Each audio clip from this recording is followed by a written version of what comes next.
The members of the Black and Latino Caucus of the Massachusetts legislature gathered in Springfield last month to hear what was on the minds of some residents. Among the issues that came up more than once were health care and education. But what happens to that information? Caucus member Representative Jose Tosado and Chairman Representative Carlos Gonzalez spoke with me about that and more. It's important that we listen to the residents directly. Sometimes I believe that elected officials talk too much, so I think it's important that we listen, we learn, and really get an appetite for what people are thinking about, the legislations that we are so challenged to make sure that we deliver services that are important to the community that we represent. Representative Tosado, what was one thing that you heard from people who joined you at the listening session? You spent about 2 hours talking with people. What's one thing that stood out to you?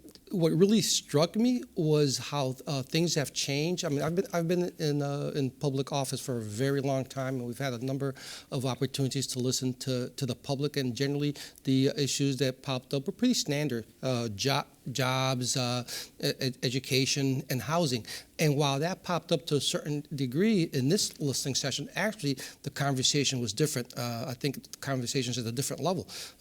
People were concerned about education, but not from the standpoint of high dropout rates, which has been pretty predominant in minorities and communities of color, but they were more concerned about proficiency, reading proficiency, and access to different levels of education, such as arts and culture and things that we don't currently have. So that's a whole different level of discussion around education.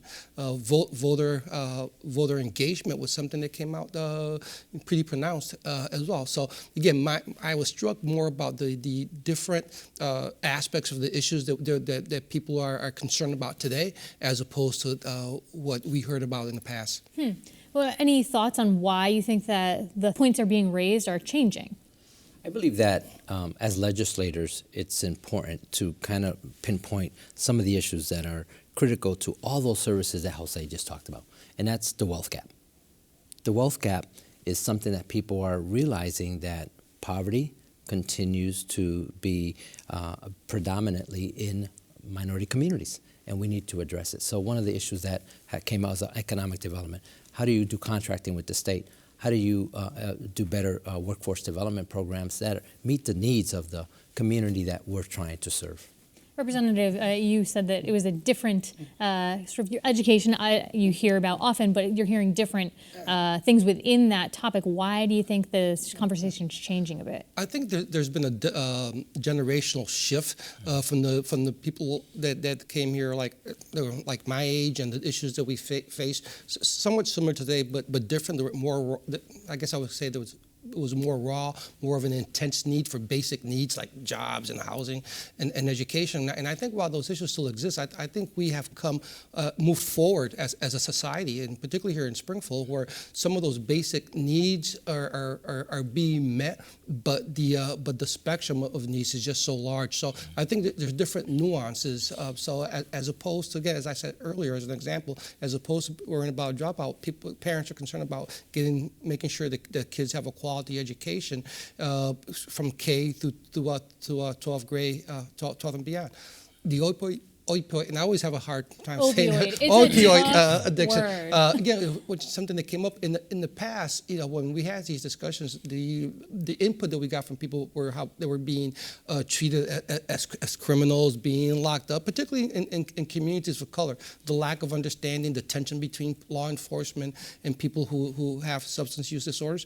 And that's the difference. Now there's substance use disorders as opposed to being a junkie or being a criminal. So I think when people now talk about, well, if I want treatment, I want quick access, treatment on demand. People talk about the lack of resources in minority communities as opposed to general communities in terms of access to treatment beds and the lack of language capacity and things like that. So I think the conversations are still there, but they're nuanced differently. And I think it's a generational shift at some level of evolution, I guess you'd have to say. Representative Gonzalez, for you, you also said you heard from some small business owners. What concerns did they bring? Well, the concerns of access to contracting opportunities and access to bonding issues, as well as DCAM certification, a lot of the certifications that are required to do business with the state, become very difficult for small businesses to grow and build capacity. So teaming agreements is very important that we've been talking as a Black and Latino Caucus, working with the governor's office and some of the other state organizations to make sure that large companies can connect with smaller companies that are minority owned and help them build the capacity that they need to be able to become direct contractors with the state of Massachusetts.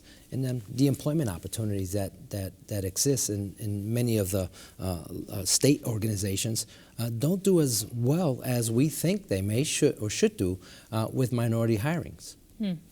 Something I know that is a priority for the caucus that's highlighted on the website is this the possibility of creating a micro and minority business strategy committee. But I noticed it focuses only specifically on inner cities. Why that inner city focus for that particular proposal? Because I think there's always a challenge to get funding. And if we spread that funding across the board, we're going to really miss the boat again, which is what usually has happened when it comes to inner cities. A lot of the money stays in Boston. We all recognize that. So if we can pinpoint that money to inner cities, cities like Springfield, cities like Holyoke, then we can hopefully reap some of the benefits to make sure that we get to what the end result is, to create more business opportunities for minority-owned business owners and women in inner cities. The Black and Latino Caucus is a relatively small caucus, 13 members if I'm counting correctly. 4 members are from Western Massachusetts. You're 2 of those 4, obviously. When you're working with your counterparts on Beacon Hill, is it difficult to raise the voices of Black and Latino people? Do you feel like you're not getting as much support maybe because you're a smaller group of folks? I would tend to say that that's the opposite. I think we're getting a lot of results done. I think we're getting working across the aisles and working with folks that, for whatever reason, may not have a great understanding of working with the Black and Latino communities, but there's a general interest. I'm so happy and excited about the body of colleagues that we have, the leadership that we're working with to make sure that we address our issues, but also those issues get some results. Representative Tosado. Yeah, we're a small group of 13 people, but actually the reality is politics. And we have an equal voice just like everybody else does there. We have a vote. I actually feel very fortunate. I agree with Representative Gonzalez that we came in together in 2015, and since that day, we've been nothing but welcomed by Speaker DeLeo and the leadership. I mean, we both vice chair committees beyond the Black and Latino caucus. So we have been actually given responsibility.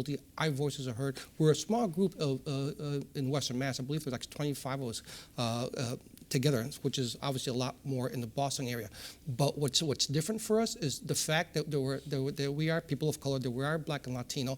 There isn't a lot of people that look like us in the State House. That fact alone just makes us more attractive to other folks who want to learn about our issues and how they impact the overall Massachusetts economy. So we actually become a fountain of information and access to communities of color to our fellow members. So it's a good thing overall.